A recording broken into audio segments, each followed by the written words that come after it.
feast or famine. Now, if you're a creative in the creative industry, if you're a freelancer, you're a business owner, whether it's an agency, a video production company, or whether it's yourself who is doing all of the hard work, you will know about the cycle of feast or famine. Feast or famine is one of the biggest pains and one of the biggest problems I faced when I was running my video production company. I would go periods of time where I was on top of the world. I was flying. I wasn't doing sales calls. I was just answering briefs, putting quotes together and getting them signed off. It was awesome. But guess what happened? As soon as that period of abundance and time and feasting was over, I was not prepared for the quiet that was to come. When we as creative business owners, as freelancers, people who are masters of our craft, people who put our hearts on our sleeve for our jobs, we give everything we can to the projects that we're working on at that point in time. But that leaves us with a massive blind spot.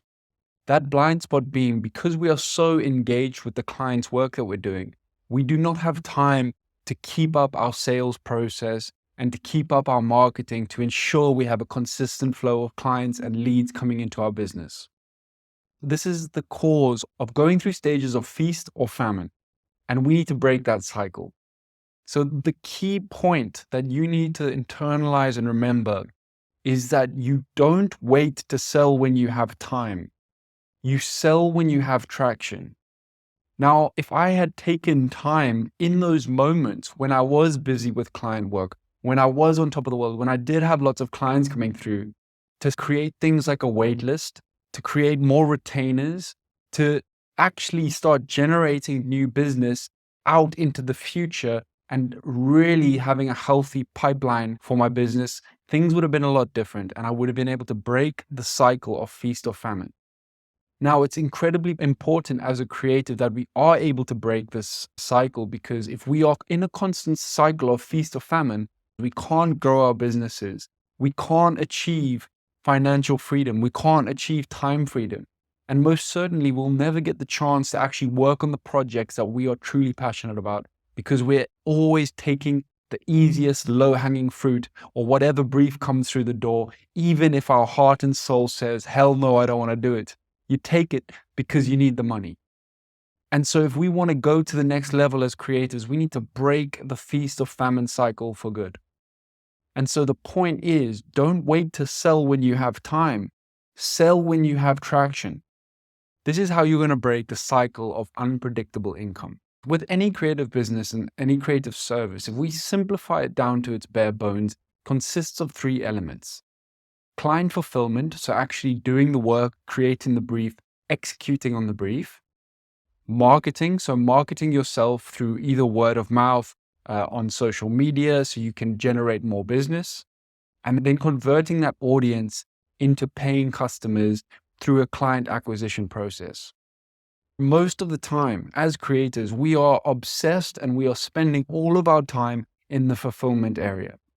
Sometimes marketing happens on its own through word of mouth or just for the sheer fact that we are associated with the brands we're working on. But generally speaking, the sales aspect and the sales processes of this whole process gets completely ignored. So your existing clients and past clients and your current network is your quickest route to the cash. So this is what I want you to do every single month without fail. You need to send a consistent reactivation email each month, which is personalized, that goes out to your best clients. Provide tangible value that will help them solve a specific problem. So what I like to do sometimes is send a message to some of my old clients, letting them know some of the trends that are going out in the industry, what some of their competitors are doing. If you read the book, How to Win Friends and Influence People, one of the most important aspects of that book and the points was that when you give freely, people are more inclined to want to do business with you and to want to give to you in return. So is there a little bit of research that you can do for your client? Is there a warning that you could send them, something that will help their marketing team or whoever it is you're dealing with in that business? What tangible value can you provide to them that is going to make them go, wow, that was incredibly helpful?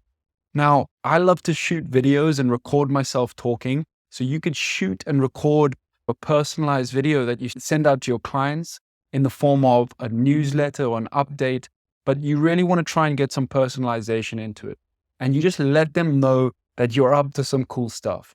Now, if you don't have a busy client roster and you're not doing much work at the moment, then just show them some of your personal work. Because as a creative, you really do need to be at the cutting edge. You need to have your ear to the ground on what's happening in the industry and what is happening for your clients. So treat this reactivation email as a monthly newsletter where you are giving them your professional advice.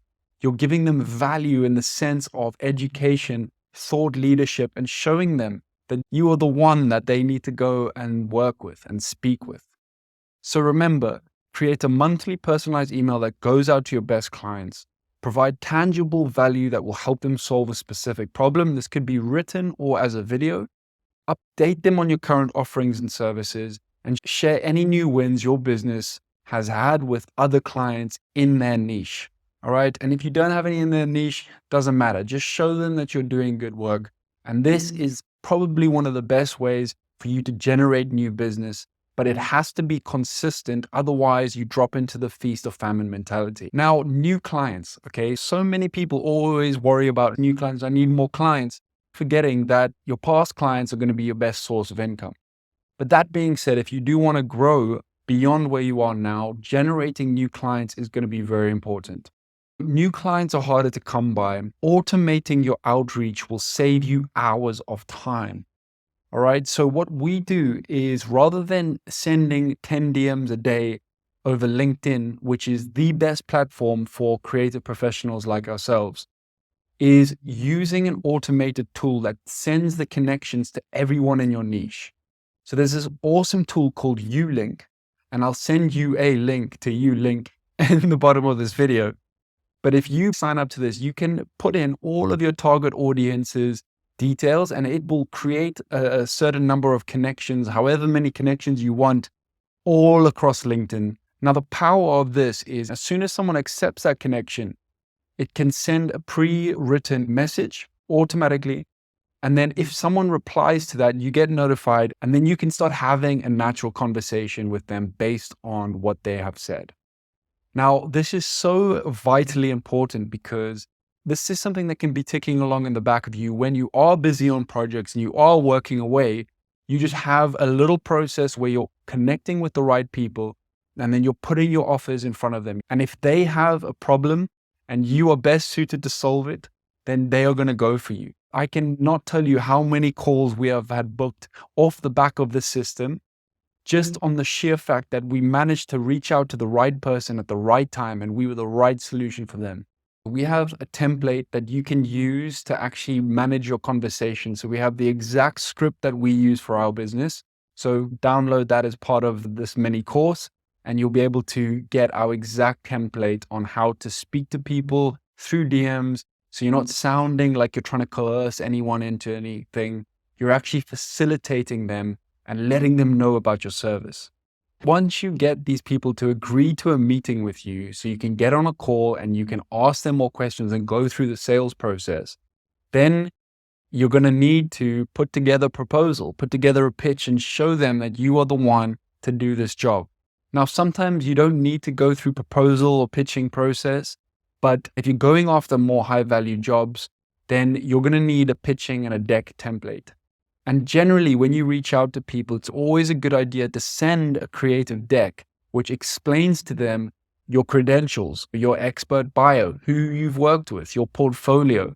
Rather than just sending them crappy links to an old portfolio website, send them a presentation that actually looks clean, clear, so that they can understand what's going on. Now, generally, I only like to do this after I've spoken to someone on the call. So I speak to them on the call. They tell me what their problems are. I understand the pain they're in, and then I offer to put together a proposal for them. I will then go away and then put my solution onto paper, and then I'll present that back to them and make sure after that first call, you get a next meeting booked in so that you can actually have that in the diary, because a lot of people will just not get back to you, and that's really frustrating. So we've put together this pitch template. So this is the exact deck that we use to close deals anywhere from £3,000+ per month up to 25K jobs, 50K jobs, whatever. This is the same template that I've used and refined now over the last however many years and however many jobs. It's gone through many, many iterations, but you can take this keynote and transform it into your own one. I'm not going to change the colors for you. You can go ahead and do that. Change your branding, get your logos in there. And the main thing that I love to do with pitches and templates is to ensure that I'm always speaking to the desired outcome of my clients. Once you start generating consistent new leads, you need to convert them. One of the most consistent and frustrating objections you will ever hear is the words, "You are too expensive." I'm sure you've experienced that before. Now, what that means is when you do hear that, alarm bells should be ringing because you, my friend, have fallen into the commodity trap. That means the person you're pitching to and you're presenting your prices to sees you as a commodity and they see you as something that they can get for cheaper. Now, this is not your fault. This is because the barrier to entry for creative work has reduced massively over the years with globalization, with teams in India, the Philippines, has all driven the price of creative work lower and lower. And the people who are struggling with the commodity trap are people who are not positioning their services as an essential service. All right. And this is exactly what we're going to be covering in part 2. So make sure you check the next video out where we go over how to navigate the commodity trap and to position yourself as an essential service so you never have to hear you're too expensive again. So I'll see you on the next video. Make sure to check me out on YouTube. Check out some of my other resources there if you wish. And I'll see you on the next video, my friend.